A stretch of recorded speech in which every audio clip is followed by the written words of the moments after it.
Meanwhile, some political analysts have asked the Independent National Electoral Commission to enforce stricter measures to monitor election spending by political parties. Nigeria electoral laws states that presidential candidates cannot spend more than 1 billion naira, governorship candidates not more than 200 million naira, while senatorial and House of Representatives candidates cannot spend beyond 40 million and 20 million naira respectively. But the Constitution is silent on the limits for political parties. The analysts who are speaking at a conference in Abuja want INEC to help check the parties. When do we start calculating expenditures when it comes to elections? What is the use of state resources in elections? What role do they play? What role should they play?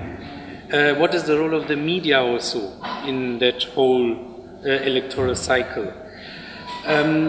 All those existing limits and provisions, how helpful are they and how realistic are they?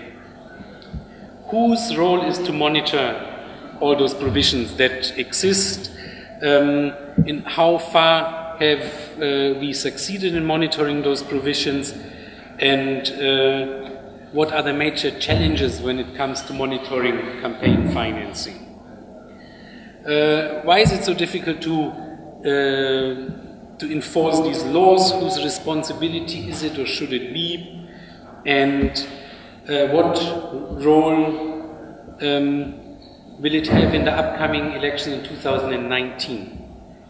Have any parties ever been penalized for contravening many of those existing laws and regulations?